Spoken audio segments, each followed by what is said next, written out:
Di suatu titik persimpangan zaman, di tanah di mana matahari terbit dari Asia dan terbenam di Eropa, berdiri sebuah imperium yang akan menentukan nasib dunia selama 6 abad. Sebuah dinasti yang namanya akan menggema dari menara-menara Wina hingga tembok Yerusalem, dari Laut Adriatik hingga Teluk Persia. Ini bukan sekadar kisah penaklukan. Ini adalah epos tentang ambisi, toleransi, inovasi, dan akhirnya kerapuhan. Sebuah perjalanan dari tenda sederhana di padang rumput Anatolia hingga istana megah yang menguasai 3 benua dan kembali menjadi kenangan. Mari kita telusuri jejak sang penakluk. Tahun 2391, dunia sedang dalam proses kelahiran kembali yang menyakitkan. Kekaisaran Mongol, kekuatan terbesar yang pernah disaksikan padang rumput Eurasia, mulai retak. Di barat, Kekaisaran Romawi Timur atau Bizantium, pewaris Roma kuno, sekarat perlahan, tersisa hanya bayangan dari kemegahan Konstantinopel. Anatolia, jantung tanah Turki, adalah mozaik pecahan dari banyak beylik atau kepangeranan Seljuk yang runtuh. Di tengah kekacauan inilah, di sebuah wilayah perbatasan yang paling berbahaya antara dunia Islam dan Kristen, seorang pemimpin bernama Osman bin Ertugrul memproklamirkan kemerdekaan beylik kecilnya. Inilah embrio dari sesuatu yang besar. Osman bukanlah pemimpin dengan pasukan terbesar atau istana termegah. Kekuatannya terletak pada visi dan karakter. Ia pahami bahwa di tanah perbatasan ini, kekerasan saja tidak cukup. Dia mengadopsi strategi yang brilian.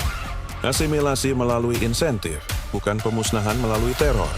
Pejuang-pejuang Ghazi, pemburu perang dan penjaga perbatasan, berduyun-duyun bergabung di bawah panjinya, didorong oleh semangat jihad dan janji harta rampasan.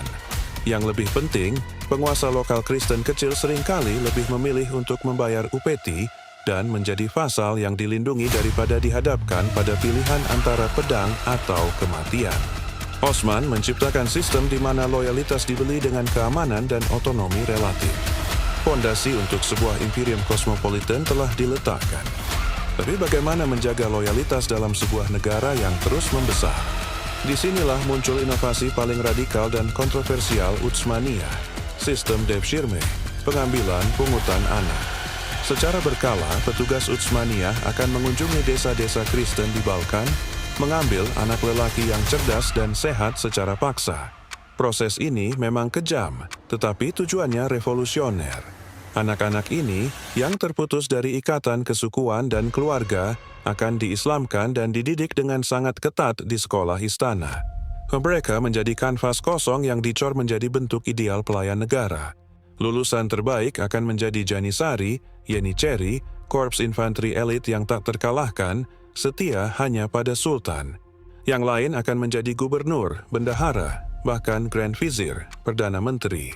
Bayangkan, seorang anak petani Slav bisa menjadi tangan kanan penguasa imperium terbesar di dunia.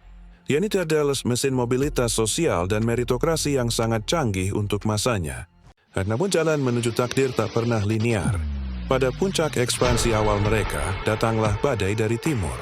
Timur Leng, Tamerlane, penakluk Turko-Mongol yang haus darah, menghancurkan pasukan Utsmaniyah di pertempuran Ankara tahun 1402. Sultan Bayezid Mai ditangkap dan dihinakan. Imperium muda itu nyaris musnah, terpecah belah di antara para putra Bayezid yang saling bunuh, periode Petret Devri, era kekosongan kekacauan selama 11 tahun menguji segala sesuatu. Tapi ketangguhan sistem yang dibangun oleh Osman dan penerusnya terbukti. Para pangeran yang bertarung justru mempertajam sistem administrasi dan militer mereka untuk bertahan. Ketika akhirnya Mehmed Rimai berhasil menyatukan kembali kerajaan, muncul sebuah pelajaran berharga. Ketahanan sebuah negara tidak hanya terletak pada pahlawannya, tetapi pada institusi-institusi yang ia bangun. Dan kini, dengan institusi yang telah teruji, hanya ada satu tujuan yang layak. Kota legenda di Selat Bosporus tahun 1493. Di takhta duduk seorang pemuda berusia 21 tahun, Mehmed Tibun. Ia bukan hanya seorang prajurit, ia adalah seorang intelektual yang fasih 5 bahasa, terobsesi dengan Alexander Agung dan Julius Caesar. Untuk menaklukkan Konstantinopel, kota dengan tembok 3 lapis yang tak pernah tertembus selama 1000 tahun, ia membutuhkan kejeniusan. Ia menyamati insinyur Hungaria, Urban, untuk membuat meriam terbesar yang pernah ada. Saat rantai raksasa menghalangi armadanya masuk ke tanduk emas, ia melakukan manuver yang mustahil, memindahkan 70 kapal perang melintasi bukit di atas rel kayu, lalu meluncurkannya kembali ke perairan di belakang pertahanan musuh. Kota itu terkepung dari segala penjuru. Setelah 53 hari pengepungan dan pengeboman tanpa henti, pada tanggal 29 Mei, 1423, tembok itu akhirnya jebol. Konstantinopel, ibu kota Kekaisaran Romawi selama 1400 tahun, jatuh.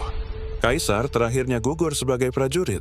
Mehmed memasuki kota dan dalam sebuah tindakan simbolis yang kuat, ia memerintahkan agar Hagia Sophia, gereja terbesar dalam kekristenan, diubah menjadi masjid. Sebuah era berakhir, era baru telah dimulai. Nama kuat itu akan berganti Istanbul. Dan dari puing-puing Romawi Timur, lahirlah raksasa baru yang siap menguasai dunia. Penaklukan hanyalah awal.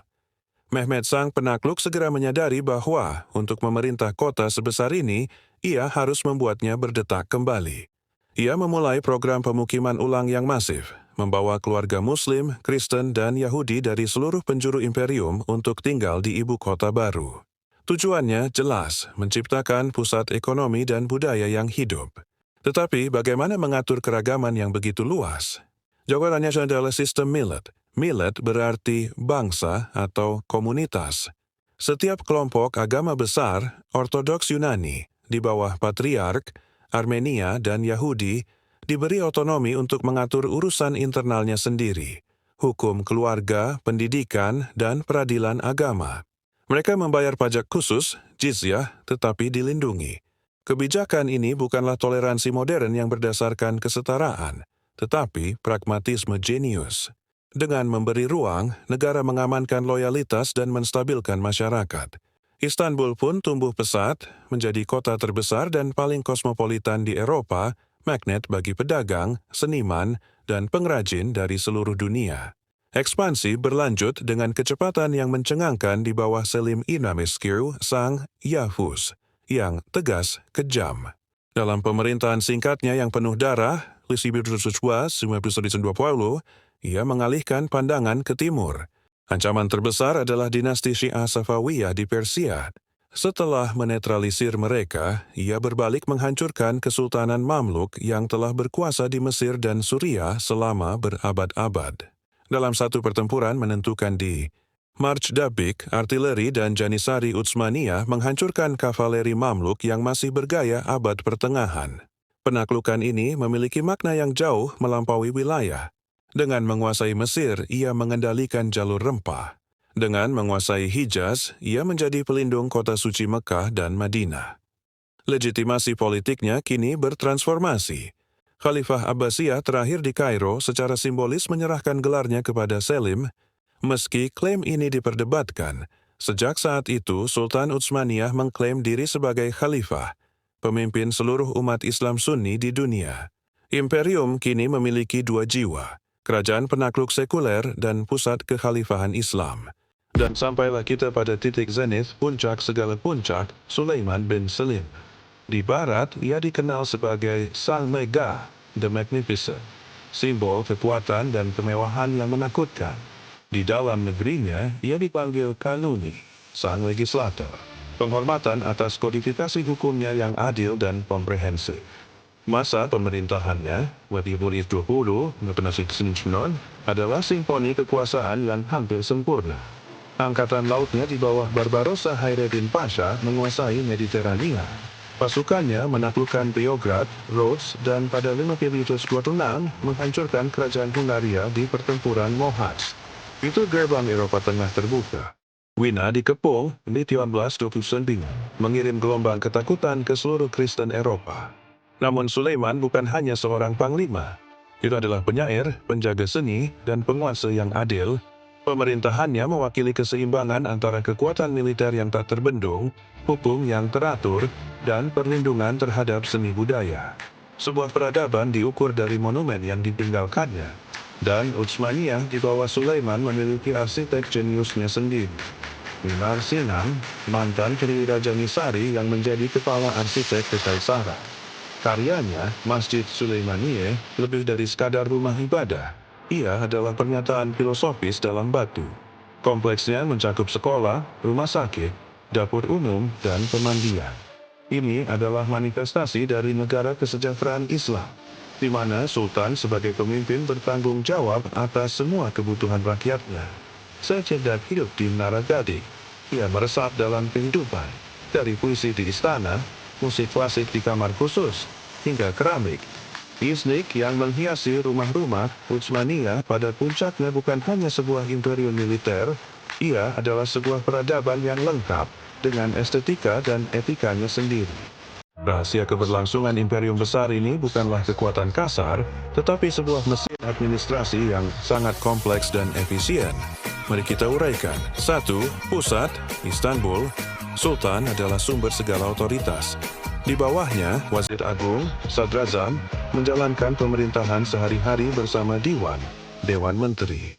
Kekuatan dan harem sering menjadi pusat intrik politik yang tak terlihat. 2. Provinsi, kekaisaran dibagi menjadi eyalet, provinsi yang dipimpin oleh Beylerbey. Ekonomi pedesaan ditopang oleh sistem timar. Kavaleri, sipahi, diberi hak atas hasil tanah tertentu sebagai gaji. Dan sebagai imbalannya mereka wajib menyediakan tentara dan menjaga ketertiban.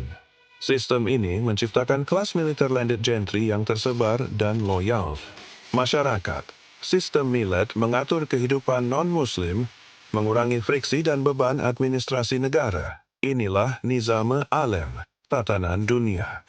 Utsmaniyah, sebuah hierarki yang teratur, di mana setiap orang dan setiap kelompok memiliki tempat dan tanggung jawabnya. Sebuah mesin yang tampaknya sempurna. Namun mesin paling sempurna pun akan aus jika tidak dirawat dan disesuaikan dengan zaman. Dengan wafatnya Sulaiman pada 1506, sesuatu yang vital dalam mesin negara itu patah. Untuk mencegah perang saudara, muncul sebuah tradisi yang kelam. Para pangeran, Syehzade, tidak lagi dikirim untuk memerintah provinsi dan belajar pemerintahan. Sebaliknya, mereka dikurung di dalam kafes, sangkar emas di dalam harem istana Topkapi. Mereka hidup dalam kemewahan tetapi juga dalam ketakutan konstan akan eksekusi jika saudaranya naik tahta. Hasilnya adalah sederet penguasa yang terisolasi, tidak berpengalaman, dan seringkali tidak stabil secara psikologis. Kekosongan kekuasaan ini segera diisi oleh kekuatan lain di balik layar, harem.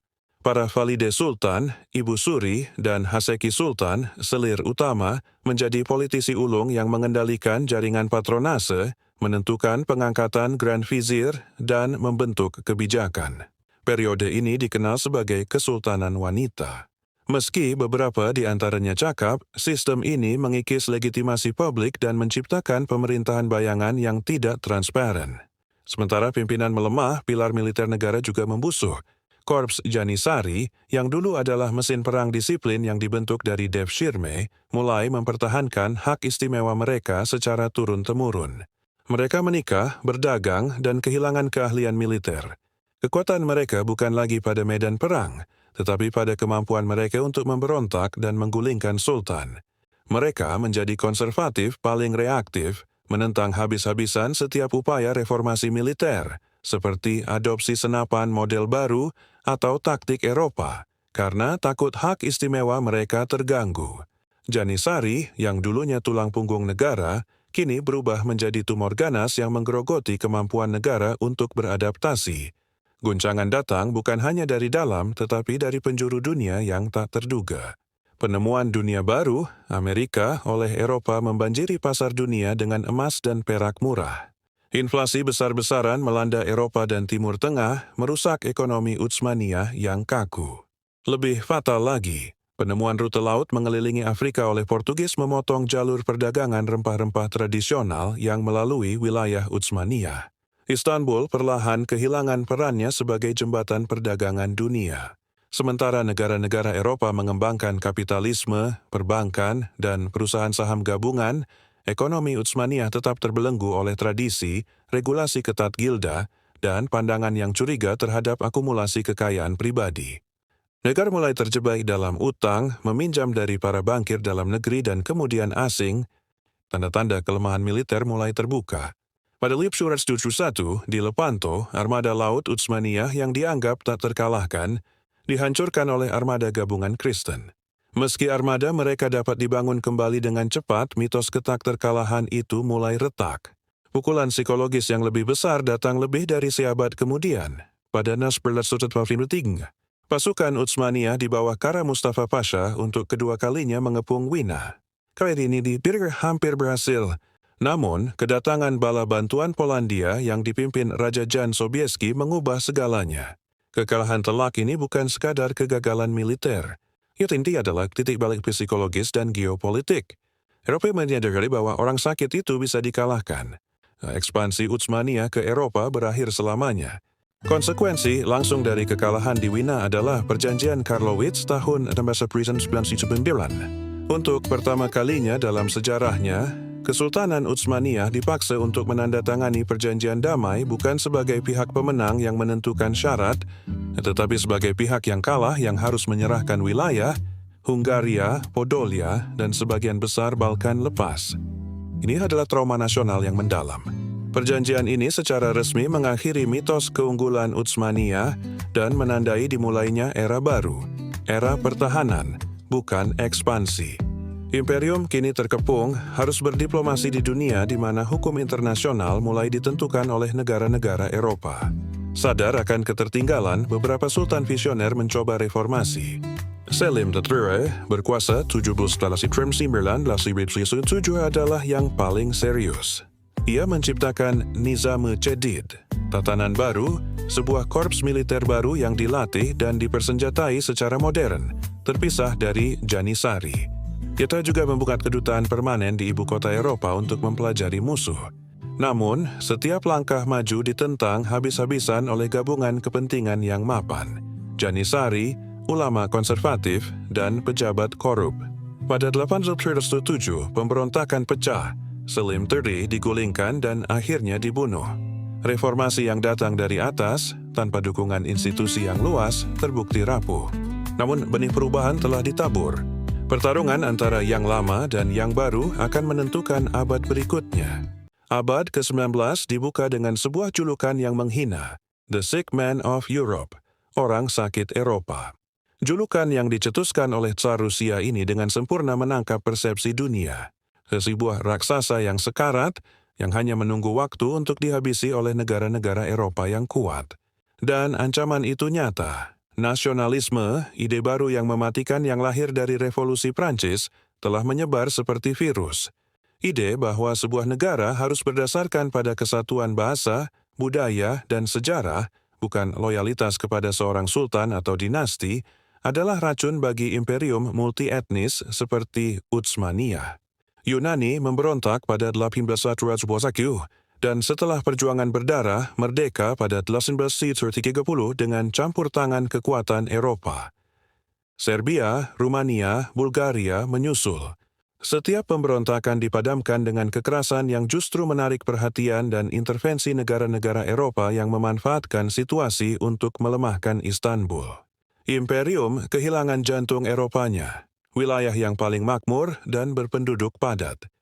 Luka itu tak hanya teritorial, tetapi juga psikologis dan finansial. Untuk menyelamatkan negara dari kehancuran, para elit Utsmaniyah meluncurkan program reformasi paling ambisius dalam sejarah mereka. Tanzimat-i Khairiyeh, reorganisasi yang terberkahi, berlangsung dari 1839 hingga 1876. Ini adalah upaya untuk menciptakan negara modern yang terpusat. Dua maklumat bersejarah menjamin kesetaraan semua warga negara di depan hukum terlepas dari agama mereka. Ini adalah pukulan telak bagi sistem milit. Reformasi ini membawa kemajuan teknis. Kereta api, jaringan telegraf, universitas modern, dan koran muncul untuk pertama kalinya. Namun Tanzimat adalah pedang bermata dua. Ia menciptakan birokrasi yang lebih efisien, tetapi juga mengasingkan kelompok tradisionalis Muslim yang merasa hak istimewa mereka terancam. Dan yang terpenting, ia tidak menghentikan intervensi asing atau kebangkitan nasionalisme. Modernisasi membutuhkan uang yang sangat banyak. Utsmaniyah, yang perekonomiannya sudah lemah, mulai meminjam dari bank-bank Eropa dengan bunga tinggi. Pada 1875, mereka menyatakan kebangkrutan. Konsekuensinya menghinakan. Sebuah Dewan Utang Publik Utsmaniyah didirikan, dikendalikan oleh kreditur asing. Lembaga ini mengambil alih pendapatan penting negara, seperti pajak tembakau dan garam, untuk melunasi utang. Kedaulatan ekonomi imperium hilang. Mereka menjadi semakin bergantung pada kebaikan dan kepentingan. Inggris dan Prancis yang melihat Utsmaniyah bukan lagi sebagai ancaman, tetapi sebagai penyangga yang lemah terhadap ekspansi Rusia. Puncak dari harapan reformasi adalah konstitusi pertama tahun 1876 dan pembukaan parlemen. Untuk sejenak, tampaknya Utsmaniyah akan menjadi monarki konstitusional. Namun, harapan itu cepat pudar. Sultan baru, Abdul Hamid II, yang awalnya mendukung konstitusi, segera membubarkan parlemen hanya setahun kemudian. Ia memerintah secara otoriter selama 30 tahun berikutnya. Ia adalah paradigma yang kompleks.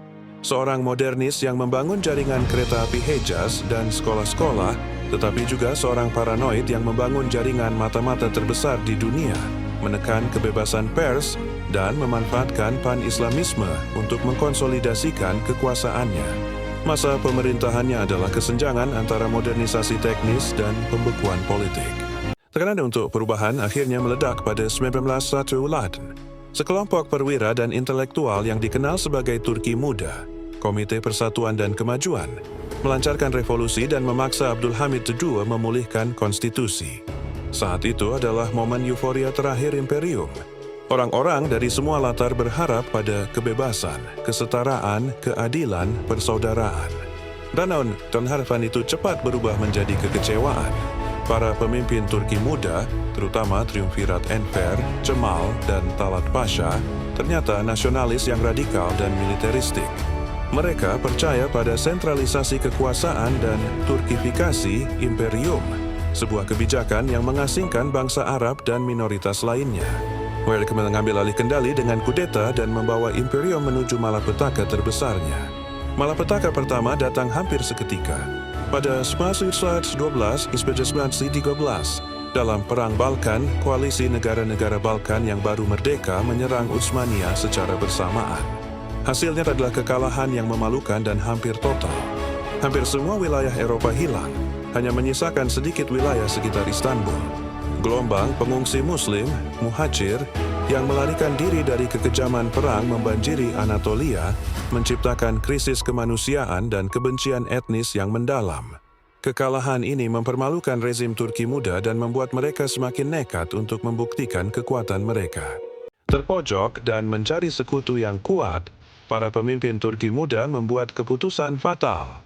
Mereka bergabung dengan blok sentral, Jerman dan Austria-Hongaria, dalam Perang Dunia Kedua. Mereka percaya Jerman akan menang dan akan membantu mereka merebut kembali wilayah yang hilang. Perang ini membawa kemenangan propaganda terakhir. Di Gallipoli, 1994, pasukan Utsmaniyah di bawah seorang kolonel berbakat bernama Mustafa Kemal berhasil menghalau invasi laut sekutu yang besar, mengukir kisah heroik. Namun di Frontlanders bencana terjadi. Kampanye di Kaukasus melawan Rusia berakhir dengan kekalahan dan kelaparan massal. Dan di tengah kekacauan perang terjadi sebuah peristiwa yang akan menggores luka terdalam dalam sejarah modern dan ingatan dunia. Pembuangan dan pembunuhan massal bangsa Armenia tahun 1970. Pemerintah Turki muda menuduh orang Armenia sebagai kolom kelima yang bersekutu dengan Rusia, memutuskan untuk mendeportasi seluruh populasi Armenia dari Anatolia Timur ke gurun Suria. Apa yang terjadi dalam praktiknya adalah sebuah pawai maut. Ratusan ribu, mungkin lebih dari 1 juta, pria, wanita, dan anak-anak Armenia tewas akibat perjalanan paksa, kelaparan, penyakit, dan pembantaian sistematis oleh pasukan gendarmeri dan kelompok paramiliter. Peristiwa ini, yang diakui oleh sebagian besar sejarawan sebagai genosida pertama abad ke-20, tidak hanya menghancurkan komunitas Armenia kuno di Anatolia, tetapi juga secara permanen merusak moral dan legitimasi internasional Kesultanan Utsmaniyah yang tersisa. Ini adalah noda yang tak terhapuskan. Dengan kekalahan Jerman, nasib Utsmaniyah sudah ditentukan. Pada Oktober 1918, mereka menandatangani gencatan senjata Mudros yang sangat merendahkan. Armada Sekutu menduduki Istanbul, Sultan menjadi tahanan rumah di istananya sendiri. Rencana rahasia perjanjian Sykes-Picot 1916 antara Inggris dan Prancis kini diungkap. Mereka telah membagi-bagi jantung wilayah Arab Utsmaniyah seperti Kul. Yunani, didukung Sekutu, bahkan mendarat di Izmir, mengincar Anatolia Barat. Bagian pemakaman terakhir untuk orang sakit Eropa akan segera digelar dan para penggali kuburnya sudah siap dengan sekop mereka. Tapi dari puing-puing keputusasaan itu muncul seorang penyelamat sekaligus pembaharu radikal, Mustafa Kemal Pasha, pahlawan Gallipoli. Dengan kecerdikan politik dan militer yang luar biasa, ia menolak kepatuhan Sultan yang telah menjadi boneka sekutu. Ia pergi ke Anatolia dan membangkitkan perlawanan nasional. Dalam Kongres Sipas dan Erzurum, ia menyatukan sisa-sisa perwira, politisi, dan rakyat biasa di bawah satu cita-cita. Kedaulatan tanpa syarat dan tanpa syarat adalah milik bangsa. Perang kemerdekaan Turki 1919-1922 yang dipimpinnya adalah perjuangan hidup mati melawan pasukan Yunani, Armenia, Prancis, dan Italia. Melalui kemenangan gemilang di pertempuran Sakarya dan serangan besar terakhir di Dumul Punar, ia mengusir penjajah dari tanah air. Suatu bangsa baru lahir dari api perang. Dengan kemenangan militer di tangan, Mustafa Kemal mengambil langkah revolusioner terakhir. Pada 1 November 1922, Majelis Nasional Agung di Ankara memutuskan untuk menghapuskan Kesultanan Utsmaniyah. Institusi yang telah berdiri sejak dua abad Richard Seymour lenyap dengan sebuah suara voting. Sultan terakhir Mehmet VI diasingkan, sebuah bab sejarah yang panjang dan gemilang secara resmi berakhir. Ya, ini bukan sekadar perubahan rezim, tetapi pemutusan radikal dengan masa lalu imperium. Namun, masih ada sisa-sisa simbolis yang tertinggal, institusi khilafah. Awalnya, sepupu sultan yang diangkat sebagai khalifah hanya simbol. Tapi Mustafa Kemal, yang kini menjadi presiden pertama Republik Turki, percaya bahwa untuk menjadi bangsa modern yang sekuler, semua ikatan dengan orde teokratis lama harus diputus. Pada 3 Maret 1924, Majelis memutuskan untuk menghapuskan khilafah dan mengusir seluruh anggota dinasti Utsmaniyah dari Turki. Dengan satu pukulan, pusat spiritual Islam Sunni selama berabad-abad dibubarkan. Keputusan ini mengguncang dunia Muslim, tetapi bagi Atatürk, ini adalah syarat mutlak untuk memasuki abad ke-20. Republik Turki yang sekuler, nasionalis, dan pro-barat adalah antitesis dari segala yang diwakili oleh Kesultanan Utsmaniyah di akhir hayatnya. Lalu, lenyakah mereka? Apakah 6 abad kekuasaan hanya meninggalkan debu di rak arsip? Sama sekali tidak. Warisan Utsmaniyah hidup dalam hal-hal yang paling intim dan paling luas. Yesher ada dalam secangkir kopi yang kita minum, sebuah kebiasaan yang mereka bawa dari Yaman ke Eropa. Ia kian ada dalam kata-kata yang terserap ke dalam bahasa Balkan. Sofra, meja makan, dikan, toko. Ia kan ada dalam siluet masjid yang mendominasi langit-langit dari Mostar hingga Tesaloniki. Ia sudah dalam rasa pedih nostalgia yang kadang masih terasa di beberapa komunitas, dan dalam luka historis yang masih belum sembuh di komunitas lainnya. Utsmaniyah adalah jembatan terakhir antara abad pertengahan dan modern, antara dunia Islam dan Kristen Eropa. Mereka menunjukkan betapa kompleks, tangguh, namun akhirnya rapuhnya sebuah konstruksi politik multi-etnis di era bangsa-bangsa. Kisah Utsmaniyah meninggalkan pelajaran yang abadi. Ia mengajarkan bahwa kekuatan terletak pada adaptasi. Sistem devşirmeden millet adalah adaptasi jenius di zamannya. Namun, ia juga mengajarkan bahwa keberhasilan masa lalu bisa menjadi penjara masa depan. Ketaatan buta pada tradisi, seperti penolakan Janisari terhadap reformasi, dan ketidakmampuan untuk mereformasi institusi inti, seperti ekonomi feodal, pada akhirnya adalah racun yang mematikan. Imperium ini runtuh bukan karena kurangnya pahlawan atau budaya, tetapi karena gagal merespons perubahan fundamental dalam tata dunia. Kebangkitan negara bangsa, revolusi industri, dan ideologi nasionalisme. Ia dikuburkan bukan hanya oleh musuh dari luar, tetapi oleh kekakuan dari dalam. Kini, dari menara yang masih berdiri kokoh di Istanbul, azan tetap berkumandang. Tapi di bawahnya berlalu lalang sebuah bangsa yang telah memilih jalan yang sangat berbeda. Republik Turki adalah anak kandung sekaligus penolakan dari Kesultanan Utsmaniyah. Dalam debat politik modern Turki dan negara-negara penerusnya, bayangan sang raksasa itu selalu hadir, dijadikan simbol kejayaan yang hilang oleh sebagian, dan peringatan akan bahaya imperialisme dan stagnasi oleh sebagian lain. Pada akhirnya, sejarah Utsmaniyah adalah cermin bagi kita semua, sebuah pengingat yang megah dan tragis bahwa tidak ada tatanan dunia, seberapapun hebatnya, yang abadi. Hanya pelajaran darinya lah yang bisa bertahan melewati waktu.